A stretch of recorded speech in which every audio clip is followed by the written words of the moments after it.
నమస్కారం. జిల్లా సమగ్ర నివేదికకు స్వాగతం. ఈ కార్యక్రమం ద్వారా ఆయా జిల్లాల్లో అభివృద్ధి కార్యక్రమాలు, ముఖ్య ఘటనలు, పరిణామాలు మరియు ఇతర అంశాల గురించి తెలుసుకుంటున్నాం కదా. ప్రస్తుతం సిద్దిపేట జిల్లా నుంచి మా విలేకరి రమేష్ అందుబాటులో ఉన్నారు. ఆయన్ని అడిగి మరిన్ని వివరాలు తెలుసుకుందాం. నమస్కారం రమేష్ గారు. నమస్కారం మేడం.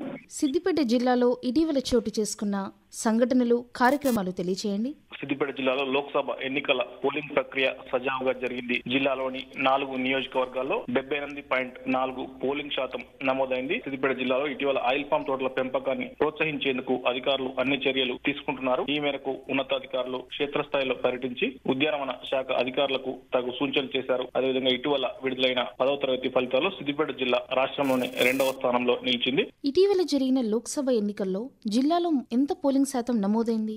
వివరాలు తెలపండి.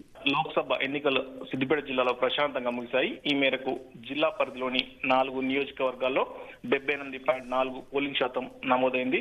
మెదక్ పార్లమెంట్ పరిధిలోని సిద్దిపేట నియోజకవర్గంలో 2,37,591 ఓట్లకు గాను 1,74,969 ఓట్లు పోలై 73.64 పోలింగ్ శాతం నమోదు కాగా, దుబ్బాక నియోజకవర్గంలో 2,125 ఓట్లకు గాను 1,64,952 ఓట్లు పోలై 82.42 పోలింగ్ శాతం నమోదైంది.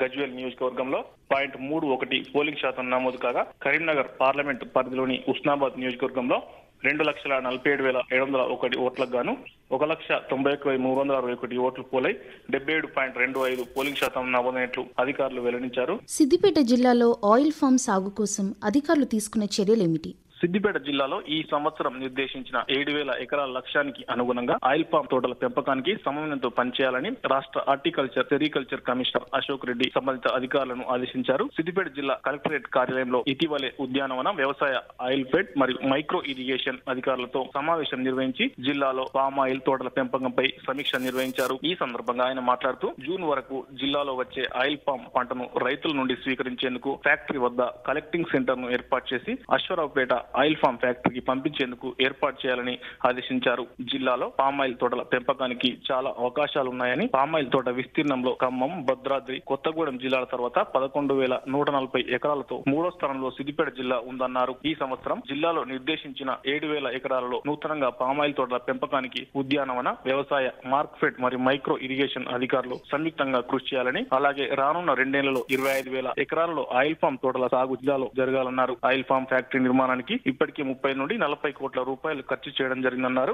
10వ తరగతి ఫలితాల్లో సిద్దిపేట జిల్లాకు ఎలాంటి ఫలితాలు వచ్చాయి? వివరాలు తెలపండి. 10వ తరగతి ఫలితాల్లో సిద్దిపేట జిల్లా మరోసారి అగ్రస్థానంలో నిలిచింది. ఇటీవల విడుదల చేసిన 10వ తరగతి ఫలితాల్లో 98.65 ఉత్తీర్ణ శాతంతో సిద్దిపేట జిల్లా రాష్ట్రంలోనే 2వ స్థానంలో ఉంది. మార్చి 18వ తేదీన ప్రారంభమైన 10వ తరగతి పరీక్షలు ఏప్రిల్ 2వ తేదీ వరకు జరిగాయి. 2017-18 సంవత్సరంలో 10వ తరగతి ఫలితాల్లో సిద్దిపేట జిల్లా 3వ స్థానంలో ఉండగా 2021-22 మొదటి స్థానం. గత 2 సంవత్సరాల నుంచి వరుసగా సిద్దిపేట జిల్లా 2వ స్థానంలో ఉంది. 10వ తరగతి ఫలితాలను బాలుర కంటే బాలికలే పైచేయి సాధించారు. 10వ తరగతి ఫలితాల్లో 98.65 ఉత్తీర్ణత శాతంతో సిద్దిపేట జిల్లా 2వ స్థానంలో ఉంది. ఇటీవల విడుదలైన ఇంటర్మీడియట్ ఫలితాల వివరాలు తెలియచేయండి. ఇటీవల ఇంటర్మీడియట్ పరీక్ష ఫలితాలు వెలువడ్డాయి. అయితే ఈసారి కూడా సిద్దిపేట జిల్లాలో ఇంటర్ ఫలితాల్లో బాలికల హవా కొనసాగింది. బాలుర కంటే బాలికల ఉత్తీర్ణ శాతం అధికంగా ఉంది. ఇంటర్ మొదటి సంవత్సరం, 2వ సంవత్సరంలోనూ బాలికలే పైచేయి సాధించారు. కేంద్ర విద్యా మంత్రిత్వ శాఖ ఆధ్వర్యంలో నిర్వహించిన ప్రేరణ కార్యక్రమానికి